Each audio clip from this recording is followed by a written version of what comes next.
대림절 네 번째 주일을 맞이합니다. 물론 다음 주가 마지막 주일이지만 제가 돌아보며 제 자신을 돌아보며 하나님 앞에 또 주님 앞에 나는 어떤 모습인가, 오늘 바울의 이야기를 통해서 주님 앞에 내가 어떤 모습인가를 한번 생각해 보며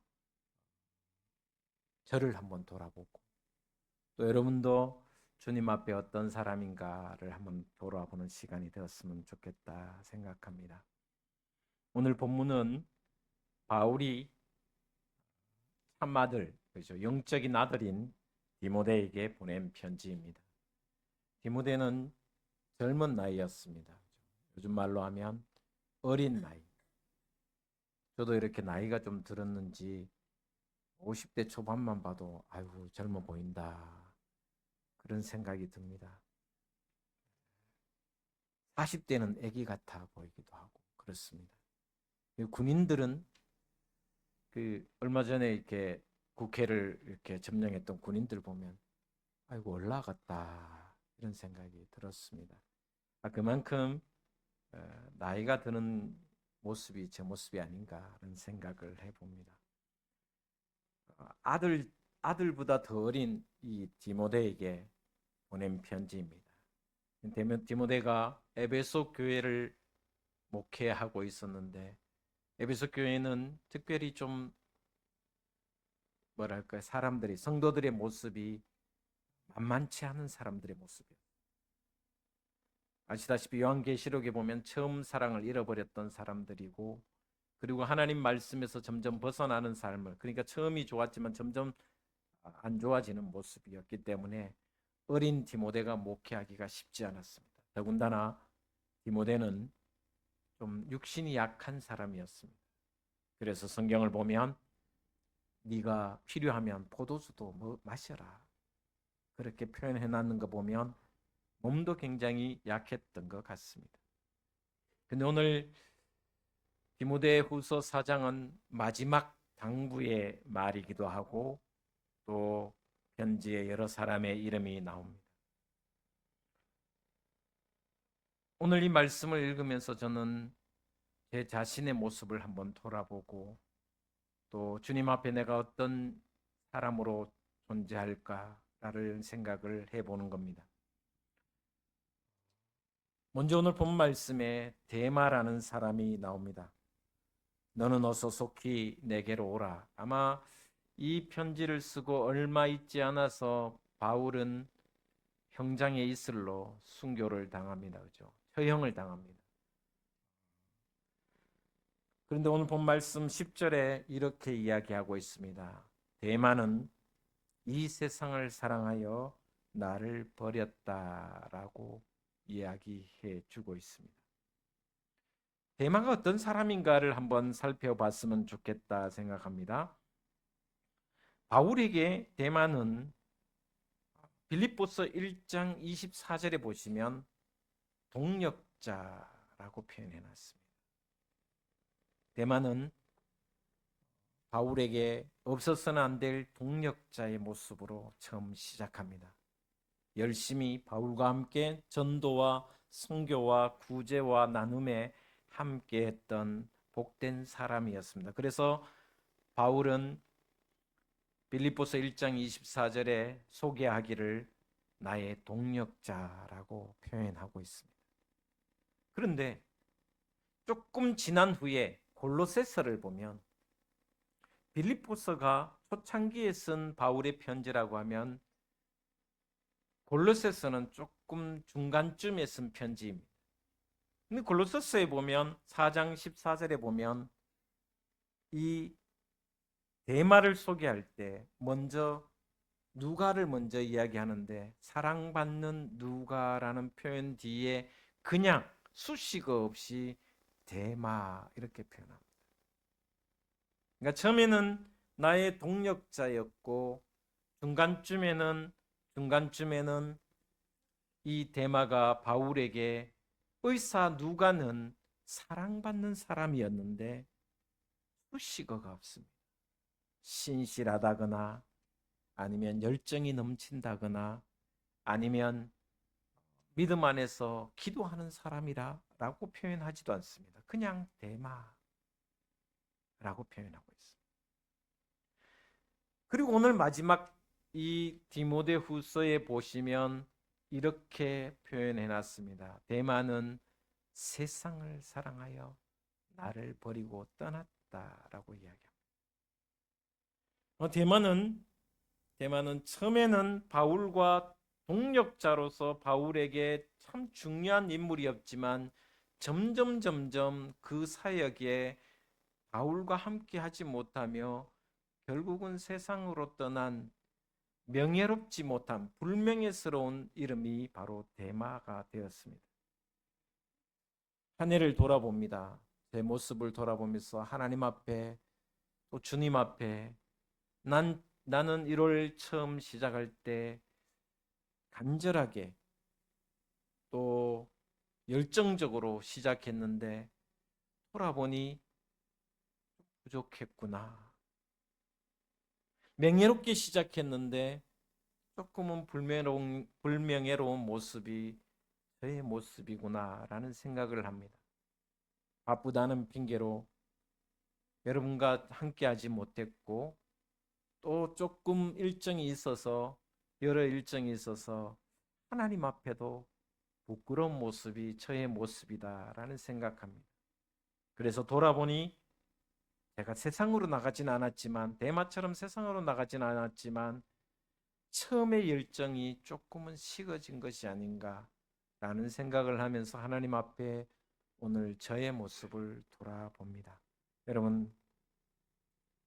여러분도 대마처럼 명예롭게 시작했다가 불명예스럽게 끝나지 않고 오직 하나님 기뻐하시는 그런 명예로운 이름이 여러분의 이름 되시기를 주님의 이름으로 축복을 드립니다.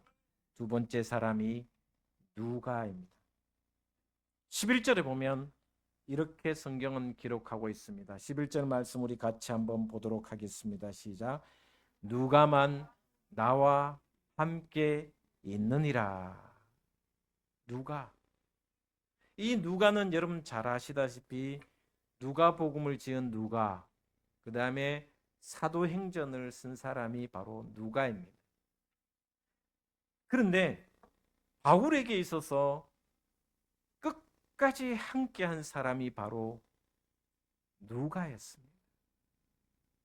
바울의 상황이 변하여도, 바울이 감옥에 갇혀도, 바울이 아파서 도저히 어떻게 할 수 없을 때에도, 바울이 어느 마을에 전도할 때 돌에 맞을 때에도, 또 굶주릴 때에도 함께 했던 사람, 마지막까지 함께 했던, 마지막 순교의 순간까지도 동행했던 사람이 바로 누가입니다. 사도행전을 보시면 여러분 사도행전을 이렇게 자세히 읽다 보면 처음에는 사도들의 모습이 나옵니다. 근데 중간쯤부터는 베드로가 앞에는 중심이 되었는데 나중에는 보면 바울이 중심이 됩니다.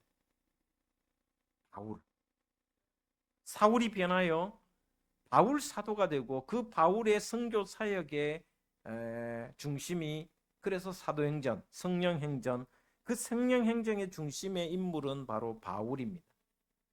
그런데 그 바울의 사역에 끊임없이 나오는 사람이 바로 실라라는 사람도 나오지만 바로 의사 누가입니다. 그래서 성경을 이래 묵상하다 보면 이 누가가 사도행전을 쓸 때 중간쯤부터는 우리라는 단어를 씁니다.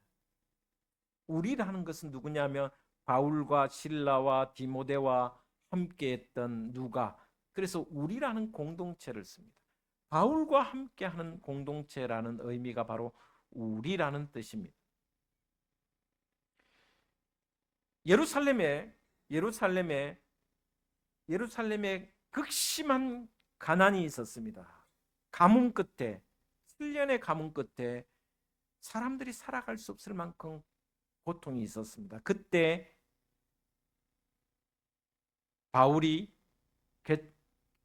개척한 초대 교회들에게 헌금을 요청했어요. 구제 헌금을 요청했어요. 많은 교회들이 헌금을 했습니다. 그 헌금을 전달하러 함께 예루살렘에 갔더니 결국 예루살렘에서 잡히게 됩니다. 그리고 예루살렘에서 재판을 받지 않은 것은 로마 시민권이 있었기 때문에 로마로 호송됩니다. 그런데 잘 아시다시피 로마의 시민권을 가진 사람은 노예 두 사람을 동행시킬 수 있습니다. 두 노예, 종을 2명 데리고 갈 수가 있습니다. 감옥까지 같이 갈 수 있습니다. 제수가 됐지만 그 제수의 몸인데 로마 시민권을 가진 사람은 종을 2명 데리고 갈 수 있습니다. 그 데리고 간 종 중에 자진해서 누가는 자청해서 내가 바울과 함께 가겠습니다. 그리고 끝까지 동행한 사람이 바로 의사 누가입니다. 여러분, 바울은 질병이 있었습니다. 안질이라고도 하고 또 씻을 수 없는 질병이라고 하고 나을 수 없는 난치병이라고도 하는 질병이 있었습니다. 그래서 바울은 그 질병이 떠나가기를 3번 간절히 기도했다고 합니다. 그러나 하나님께서 내 은혜가 내게 족하도다 하면서 치료해 주시지 않았습니다. 그러나 그 질병은 언제나 바울 사역에 있어서 고통이었고 아픔이었고 가시 같은 존재였습니다. 그런데 그 모든 질병 가운데서 그를 치료해주고 함께해주고 감옥 속에서도 병약해졌을 때도 함께해준 사람이 누구냐? 바로 의사 누가라는 것입니다. 여러분, 성경을 보시면 골로새서 4장 4절에 보시면 아까도 말씀드렸지만 4장 14절에 보시면 사랑받는 누가라고 표현해놨습니다. 바울은 글은 참 잘 썼지만 말은 참 못했습니다. 얼마나 말을 못했으면 사람이 졸다가 창가에서 설교 시간에 졸다가 떨어져 죽었겠습니까? 그러니까 바울은 설교를 잘 못하는 사람이에요. 자부렀단 말이에요. 저도 설교하면 제 설교를 듣고 자는 사람이 좀 있어서 그래도 저는 다는 안 자니까 됐다 생각하고 몇 명만 주무시니까 괜찮습니다라는 생각. 공기가 탁하니까 그럴 수도 있겠구나. 아니면 제 설교가 좀 약해서 그렇구나 이런 생각 보이잖아요. 여기 있으면 누가 좋는지 누가 딴 생각하는지 눈에 좀 보일 때가 있거든요. 제가 심령수를 전공한 건 아닌데 눈에 보입니다. 근데 사랑받는 누가라고 했습니다. 그리고 바울은 끝까지 동행한 이 누가를 향해서 동력자라고도 이야기합니다. 그리고 고린도후서 8장에 보시면 여러분 잘 아시는 디도란, 여기도 디도가 나오는데 디도가 바로 누가의 형제입니다. 근데 성경을 보시면 모든 교회에서 칭찬받는 사람이 바로 의사 누가였다라고 고린도후서 8장 16절에서 18절에 나오고 있습니다. 누가는 처음부터 끝까지 교회를 사랑하고 바울을 자랑하는 마음으로 동행한 사람, 다시 말하면 명예로운 이름이었다. 오늘 우리 장로님께서 기도하실 때도 예수님 곁에 끝까지 동행한 사람들이 있긴 하지만 누가 있었냐 하면 제자들은 다 도망갔습니다. 누가 남았었냐? 여인들이 남았습니다. 기도하며 말씀에 따랐던 그 예수님의 제자들, 여제자들이 끝까지 남았습니다. 십자가에 못 박혀 골고다 언덕에서 피 흘릴 그때도 안타까워하며 가슴을 치며 기도했던 사람들이 누구냐면 바로 여인들이었습니다. 올 한 해 돌아보면 우리 둥직교회에 참으로 처음부터 끝까지 1월 1일부터 지금까지 참 수고하고 정말 보이지 않는 가운데서 섬기는 분들이 너무나도 많았다라는 생각을 하면서 여러분이 바로 명예로운 사람이며 누가와 같이 명예로운 이름이 아닌가 그런 생각을 하면서 저를 돌아보며 좀 부끄럽다라는 생각을 해봅니다.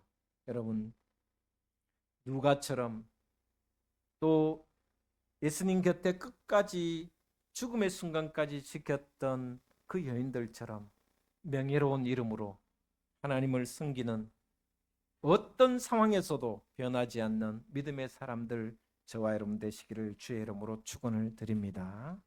세 번째 사람이 오늘 11절 중간부터 이렇게 표현해 주고 있습니다. 네가 올 때부터 같이 보겠습니다. 시작.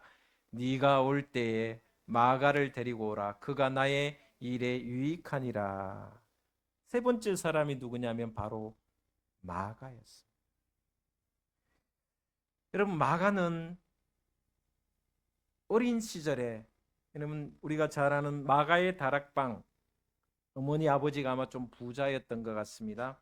성지순례 예루살렘에 가보면 제가 종종 이야기하지만 황제들이 살고 있는 궁이 있고 그 다음에 귀족들이 살고 있는 그 예루살렘 성전, 예루살렘 그 산이죠. 예루살렘 산이 언덕인데 맨 꼭대기에 귀족들이 다 살아요.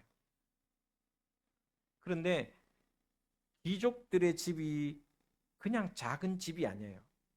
여러분, 마가의 다락방이 얼마나 크냐 하면 적어도 300명이 들어갈 수 있는 다락방, 광장입니다. 이보다 더 큽니다. 120명의 마지막 사도 그 제자들이 성령 체험했던 곳이 바로 마가의 다락방이죠. 그리고 사도행전에 보시면 베드로가 붙잡혀 가잖아요. 베드로가 감옥에 붙잡힙니다. 물론 하나님의 은혜로 옥문이 열리고 족쇄가 풀려서 베드로가 다시 나와서 찾아간 곳이 어디냐면, 제자들이 함께 기도했던 곳이 어디냐면 바로 마가의 다락방입니다. 마가의 집입니다. 마가는 어린 시절 이미 예수님의 성만찬을 경험했습니다.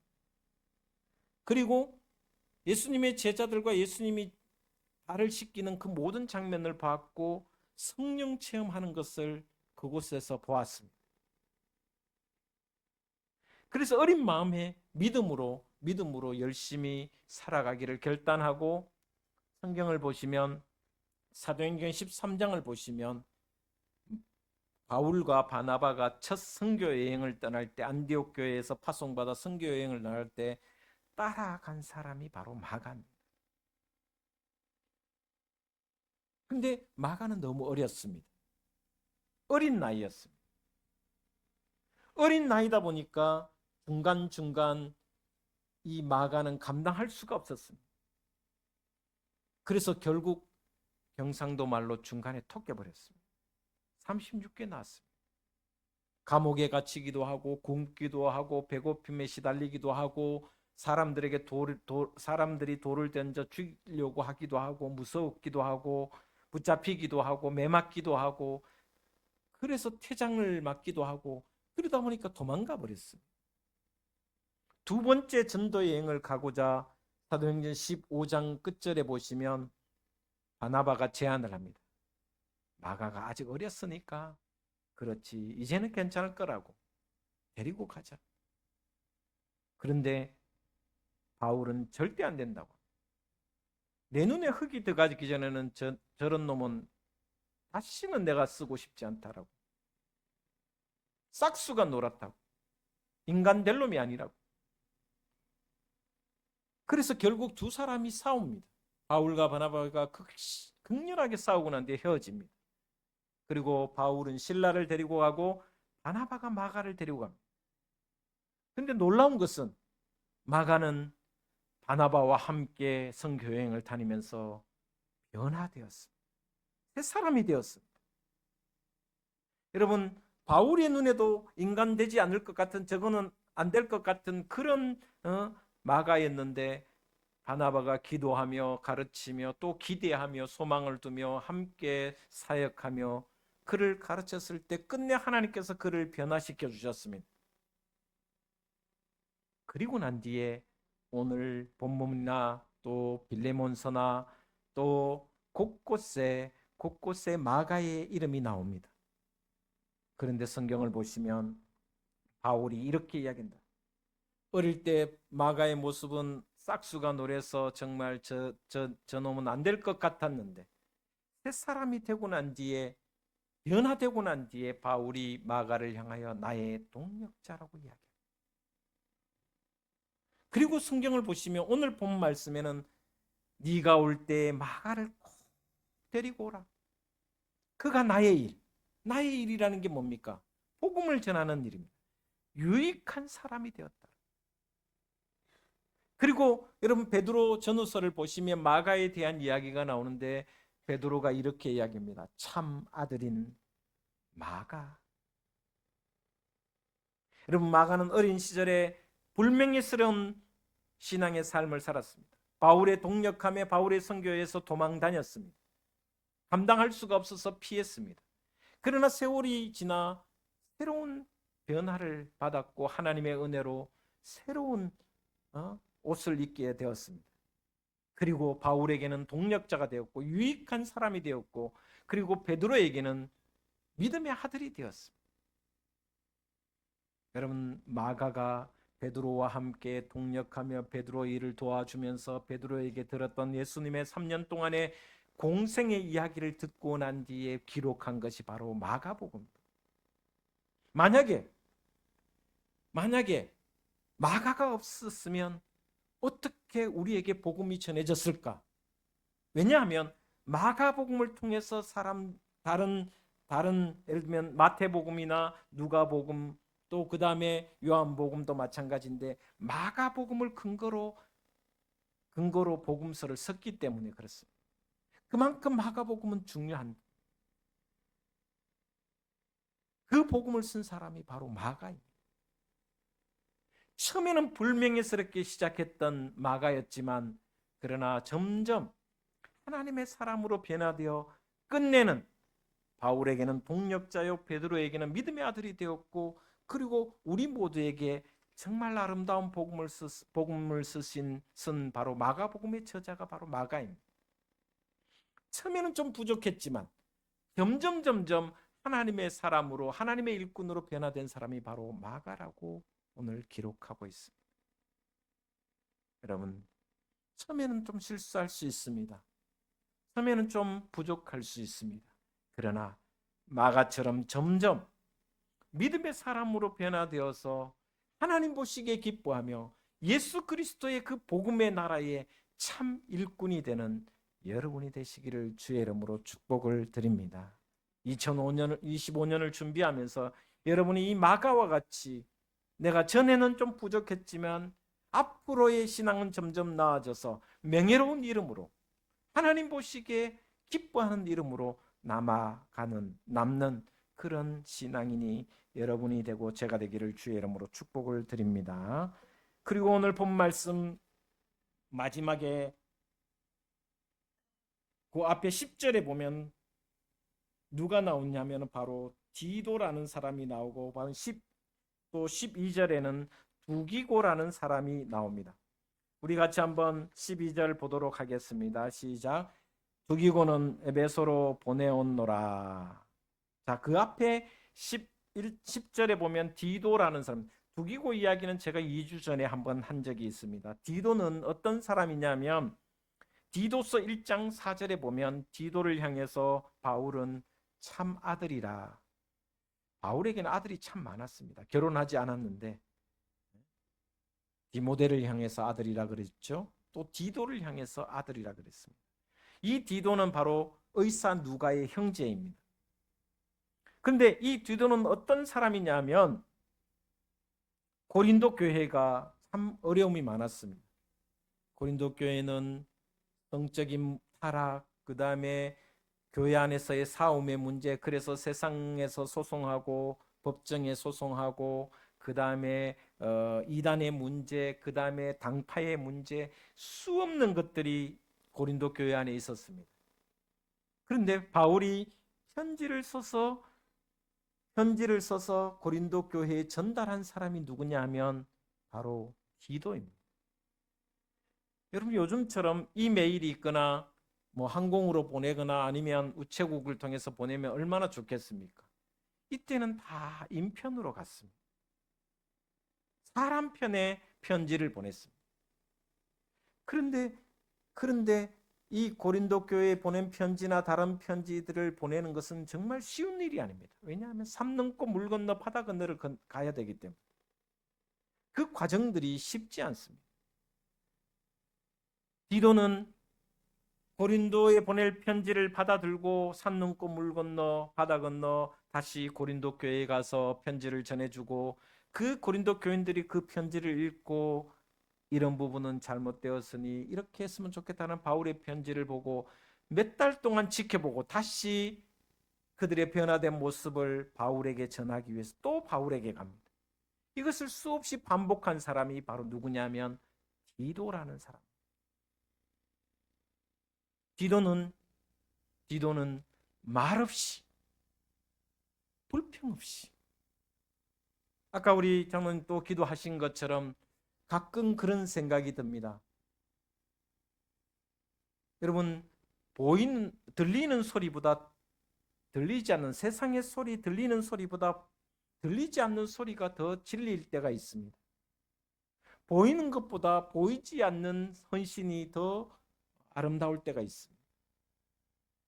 우리 둥지교회는 이런 말없이 섬겨온 분들이 있기 때문에 여기까지 왔다고 저는 그렇게 생각합니다. 디도는 바로 그런 사람이었습니다.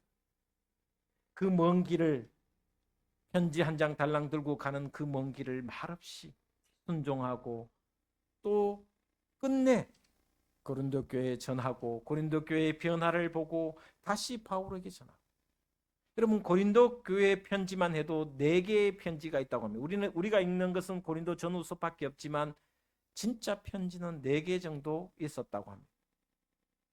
그 먼 길을 왔다 갔다 하면서 고린도 교회의 변화된 모습 또 문제가 되는 것들을 다 전하고 말없이 순종한 사람이 바로 디도라는 것을 그리고 디도는 끊임없이 복음 전하는 일에 최선을 다했습니다.